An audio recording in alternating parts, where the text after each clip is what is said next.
The amount of seniors keeps increasing each year. The economy seems to be going down, and many seniors are struggling at this point. There are folks out there, they're isolating in their homes. They don't have too many friends or family around, and they're really badly in need of services that we can provide. You know, you never know till you're in that place and you're in that situation. You know, I never thought I would be by myself. He couldn't be at home alone by himself anymore, so I needed a little help sometimes for him. I'd been married approximately 45 years. I had to retire from St. Anthony's when I found out he had Alzheimer's. You just get to the place where you can't do anything. Can't mow the lawn, you can't do snow or any of it. I think I was quite surprised when you find out that you're in that situation where, yeah, you probably won't be thinking as clearly, you won't be doing things probably quite as much on your own.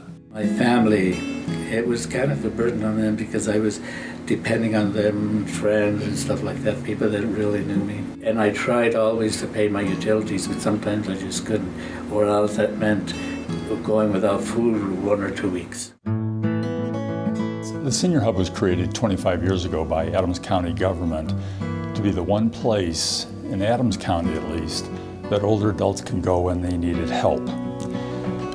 We were designed to provide supportive services to older adults to help keep them as healthy and as independent as possible. We've grown considerably over the years. We've added new programs, added new facilities, and expanded beyond the Adams County borders to serve all of the north and east metropolitan areas. Most of our folks that are calling us for help are on a very limited income, and that's always been the case with Senior Solutions. Over the history of the program primarily started off as information and referral, or information and problem solving. And we saw that, okay, there isn't a food bank nearby for these seniors. There's not one within a 5 or 10 mile radius, so we added a food bank. These people are really calling their chief problem is trying to find a low-cost handyman. They can't do these repairs themselves, so we added a home repair program under Senior Solutions. And the same way with medical equipment lending. People, you know, your Medicare doesn't pay the cost of medical equipment that you're only going to need during your recovery period. So we were getting donations of equipment, and we turned it into a regular type lending program. Care management, we've had that need. I've done a lot of it very informally for years over the telephone, giving people and their family resources.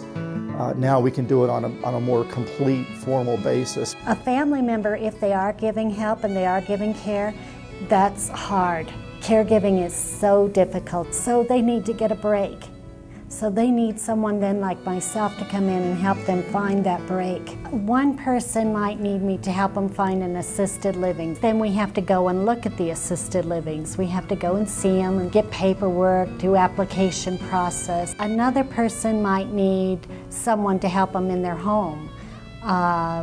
Maybe they just need someone to help them do some cleaning things in their home, or to run errands, to grocery shop and things like that. Sometimes they just need a friend. They need someone to listen.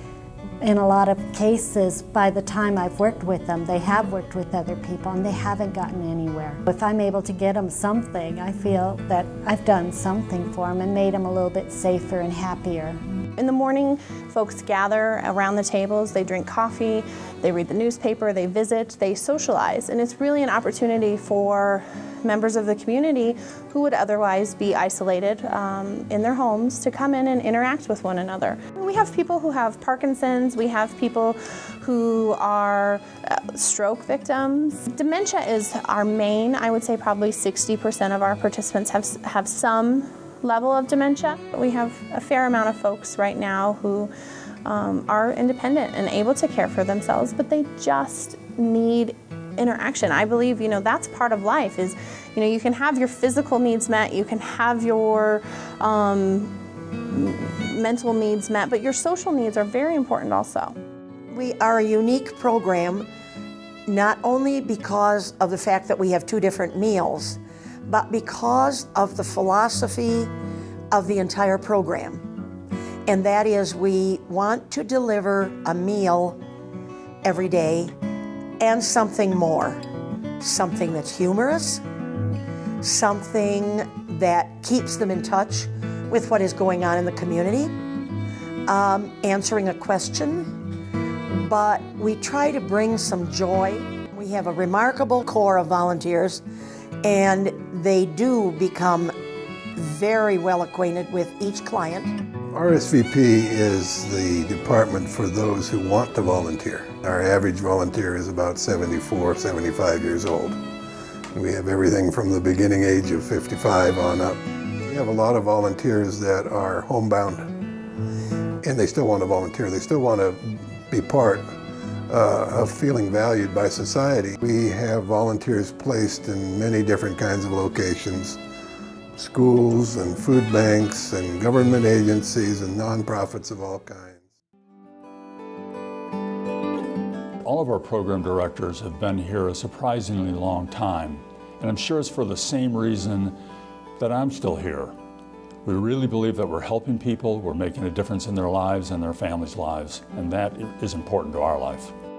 It's a very caring environment. I think that's what I take away from every program that I'm involved with the Senior Hub. Everyone is very caring, everybody wants to help, and it just makes you feel good that you can do something. The Senior Hub has always been a very good steward of all the resources that it receives. I think more seniors should rely on the Senior Hub as a source of getting information, getting contractors in to help work with them, nursing, whatever the case may be. They very definitely made a big difference in me to help me to relax and care for my husband, which I loved. To be able to bring your loved one to a daycare center and make sure that they're comfortable and happy and taken care of and well fed is just a really godsend to the community. They'll be sitting in a circle and everybody's smiling. It's like this big social opportunity, but they're truly being cared for. They just don't feel like and we don't like it's a facility. It's just a fun place to come and be safe while your family can work.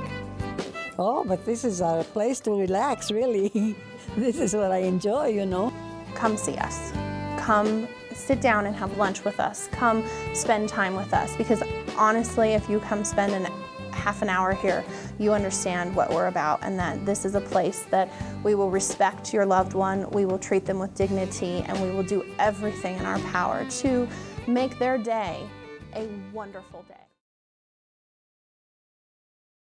With what's going on with the economy and the struggles that we've had in the last couple of years, foundations don't have the same kind of funding to provide, and certainly governments don't have the same kind of funding to provide. So really that leaves us then with the community to help in funding. And that's a pretty relatively small portion of our overall funding when compared to other nonprofit organizations. So that's something that it's a goal for us to try and increase that community, those community donations. Special events will only get you so far. It really does come down to the individual donations. And so, beyond that, I would say first and foremost, we need some money. But beyond that, it's, we'll take help anywhere we can get it. I think we can be more effective. We can do more. Have the ability to raise more funds if we can get more people involved in a volunteer capacity. I honestly don't know what we would do without this place. Without Senior Hub, I would be. It just wouldn't be me. Everybody gets old, and if you're ever in need of help and there's no one there, what would you do? If we don't get this help, people are going to suffer. Well, I just don't want seniors to be overlooked. They deserve the help. They shouldn't be just sitting in their homes just hoping that something will get better. It's true, because it really does help my daughter to live, to know that her mom is okay. I read something by Albert Schweitzer, and I thought was important. You must give some time to your fellow men. Even if it's a little thing, do something for others. something for which you get no pay, but the privilege of doing it. And I felt that was important, to do something without getting any pay for. It's better to give than to receive. I'm a volunteer driver myself, and I was in need of help when I first retired, and Meals on Wheels helped me. It's a blessing. People that do that, I think, are angels. It's great to help them and to see them that they're getting better and to see that they're doing better. It's uplifting, and when you give back, your heart opens and your soul opens. It helps you keep young. I don't think my mind is a 97-year-old mind. If you ever find out how to get old and not need help, let me know. I've had a full life. I hope I can keep it up a long time yet. You're giving them independence, you're giving them companionship, and you're giving them a fulfilled life. For all of us in the country, certainly in our local communities, if we don't have family members that are seniors, we certainly will have in the coming years. We know that the demand for senior services is going to continue to grow, and we will need your help. That's good. Thank you.